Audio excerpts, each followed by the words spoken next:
and saving lives. En español, le quiero dar las gracias al alcalde por estar aquí con nosotros. Y también quiero que ustedes realicen algo. El sur del Bronx, el sur del Bronx, siempre nosotros hemos tenido la experiencia de fuego. En los 70 y en los 80 sabemos que teníamos muchos dueños de building que se querían salir y lo que hicieron es que pusieron fuego a estos buildings.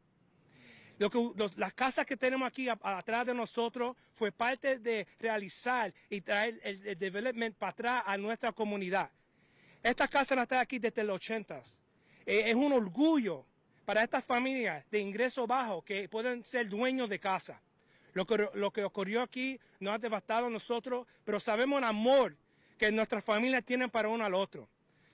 Cuando yo estaba hablando con los dueños de casa, ellos sabían los nombres de cada persona que vivía en esas casas, aunque eran dueños o tenants. Cuando estábamos adentro, hablamos con ciertas familias, dueños de casa, que dijo que el departamento de bomberos tuvo que forzar la puerta abierta y le salvaron la vida. Y también el capitán del precinto 41 con sus oficiales fueron y salvaron la vida de otra persona y van a ver un video. Le quiero dar las gracias al departamento de policía y a los bomberos y al alcalde por estar aquí y realmente I thank you for really taking care of us in the South Bronx.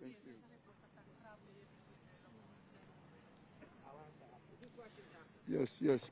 And now we're going to bring on Fire Department Chief of Department John Hodgins.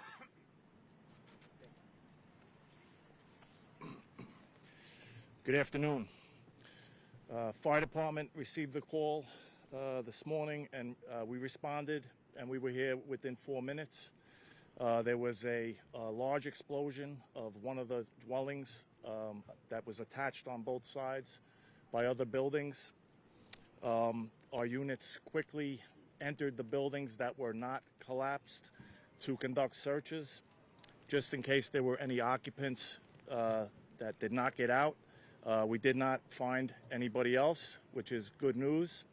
There were 2 sisters from the fire building that were inside the building when it exploded, and our units saw them laying on the ground outside, and were able and working in conjunction with our EMS units, we took those people and we got them to a hospital quickly. Unfortunately, one of them has succumbed to the injuries and has passed away. The other victim was the third victim of this was the woman that was removed by the NYPD officers very quickly upon arrival. When we arrived, we also went in and searched those buildings, as I had already stated. This was a great joint operation between many agencies, Con Edison and our Bureau of EMS. We worked together just to, safely as possible extinguish this fire. We used approximately 200 fire and EMS personnel from our agency, and we're continuing to investigate, to drill down and to find out exactly what caused this. And we will be on scene, operating as we sift through the rubble just to look for any type of evidence.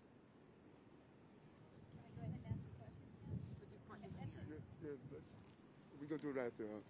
Question. The question after. And also acting OEM Commissioner Christine Farrell. Thank you. Commissioner? Thank you. Like the other agencies, emergency management is here. We have our responders in the field that are coordinating with Con Ed, with buildings, with housing preservation and development, to get, like the councilman and the mayor said, to get the gas on back in the houses where we can do that. Pretty much immediately, once this incident happened, St. Athenaeus Church, the church right there, opened its doors, and residents affected people were able to go in there. The Red Cross also got here very rapidly. They are working with the residents to get them food, water, other immediate needs that they have. And for people, obviously some of these buildings are destroyed, and for people that need housing, anyone on the block tonight, if they need housing, we will work that out in area hotels.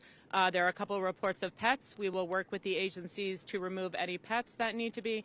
And just like the fire last week, working with all the elected officials in the agency and that we have coordinating through the city, the state, the nonprofits, we will be here and we will do that.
with the city, DPS, what's here on the ground today, and we'll continue to aid the city to make sure we get to the bottom of what happened, and we make sure that this never happens again.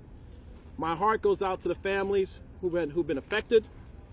The governor and I will make sure that the state does everything it can, financially and otherwise, to help those who have been impacted, these homeowners who've been impacted by this tragedy. I want to thank Mayor Eric Adams for his efforts for a couple of weeks. You sure had a busy time, Mr. Mayor, but he has been here and he's been fighting for New Yorkers, and that's the kind of mayor that we want. To the hundreds of first responders, firefighters, emergency personnel, and in particular, I want to give a big shout out to the NYPD, the officers who risk their lives to save other lives. I know there are times we give the NYPD a hard time for some things, but today I want to give you a big pat on the back for your hard work on behalf of all New Yorkers, and also Councilmember Rafael Salamanca for being a true son of the South Bronx, who will be here with our Borough President, Vanessa Gibson, to make sure that everyone is taken care of. And I want to thank St. Anastasia's Church for their help as well. Thank you, Mr. Mayor. Thank you so much. We're open to questions, but it's paramount that it's paramount that we bring our Borough President. You have been on the ground on both of these incidents, and so we want to bring on the Borough President of the Bronx, Vanessa Gibson. Good afternoon. I am Bronx Borough President Vanessa L. Gibson, and I want to thank everyone for coming out today. We as a borough are absolutely devastated. Yet another fire that we're facing here in the South Bronx in Longwood. It completely underscores the incredible efforts of our first responders. And so I join with all of my colleagues and our mayor and our governor and lieutenant governor in commending the heroic efforts of our New York's bravest, the FDNY and the NYPD. To Captain Mosquia and the 4-1 precinct, the entire Patrol Borough Bronx, all of our community affairs officers, we have been here from the very beginning earlier today. But certainly our first responders have been on the scene in the trenches over a week ago, responding to the devastating 5-alarm fire in the Fordham Heights community. That's where I was earlier today at Twin Parks Northwest when we received notification of this fire.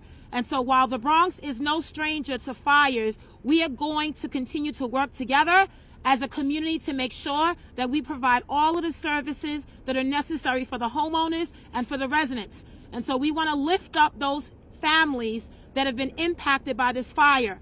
We want to lift up the residents who are fighting for their lives in area hospitals. We want to lift up our men and women of the NYPD from the 4-1 precinct who are in the hospital. Their heroic efforts remind us every day of the dangers that our first responders are in. And so I want to thank Mayor Eric Adams. He has been here in the Bronx far too often. We were just together yesterday in Fordham, and I know that he will not leave us. The office of the mayor will be here from the beginning to the end. I want to thank Governor Kathy Hochul and our Lieutenant Governor Brian Benjamin, who are offering services from the state. I want to thank again the FDNY, NYPD, Emergency Management, American Red Cross. I want to thank the church, all the local residents who have truly stepped up. We are all in this together, and through our pain, we will continue to find purpose, and we will continue to work together to make sure that on the ground, all of the needs of our residents and families are truly met. Thank you so much. Thank you. Right. Open to any questions? On topic. The councilman said that. Hold on. Who you calling? The councilman said he was told by the FDNY this was a gas explosion. Is that correct? Currently on investigation. There's only preliminary because of someone reported smelling gas, but it's currently on investigation, and the fire marshals are going to do a thorough job and tell us exactly what happened to the best of their abilities. Thank you. I have a question for the fire chief. Chief. It's two things. One, how many units were actually destroyed? That's the first question. Are any of the other remaining units at risk of collapsing?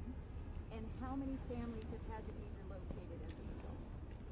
So the buildings directly adjacent to where the explosion was are completely destroyed. They'll have to be demolished. The rest of the buildings will need structural work, but they will be able to be saved.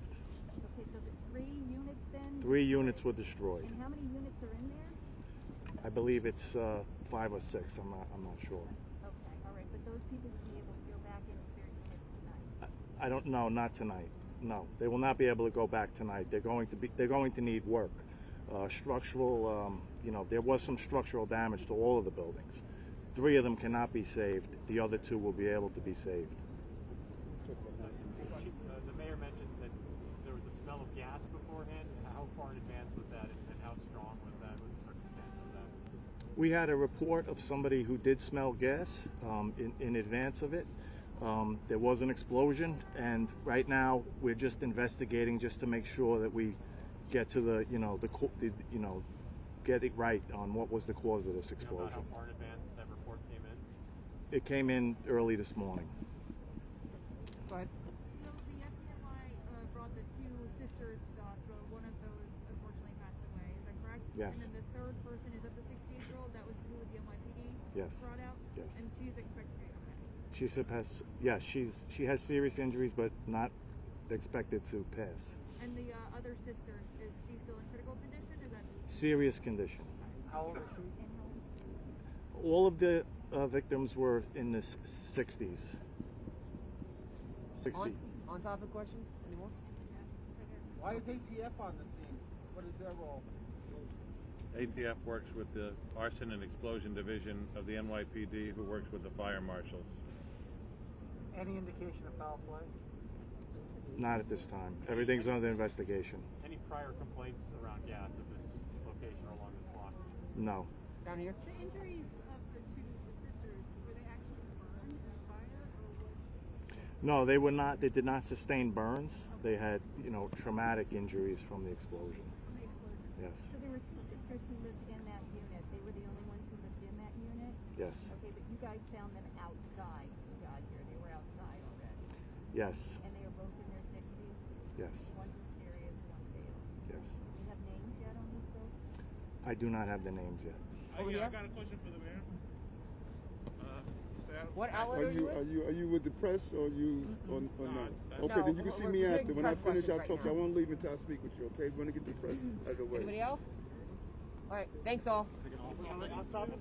Yeah, we'll take 1 or 2 off topics because I got to bounce. Sir, you said that the New York City subway is safe and that the city needs to do more to remove the perception of fear. But today, you also said there's a battle that needs to be waged against crime in the subway system. What is your message to New Yorkers who say that their fear is justified? They look at the numbers in terms of crimes this year in transit's already up. I know it's a small sample size. I got your question. Let me answer it. I made this clear on the campaign trail, and I made it clear again. When I made a comment that we have to deal with the perception, it was not to say we don't have to deal with the crime. I said this over and over again. I'm surprised people are distorting that. We have 2 things we have to do. One crime on the subway system is one crime too many. We have to deal with the crime. 1,000 new officers on the system, rolled out my plan. We have to deal with that. But on day 1, I took the subway system. I felt unsafe. I saw homeless everywhere. People were yelling on the trains.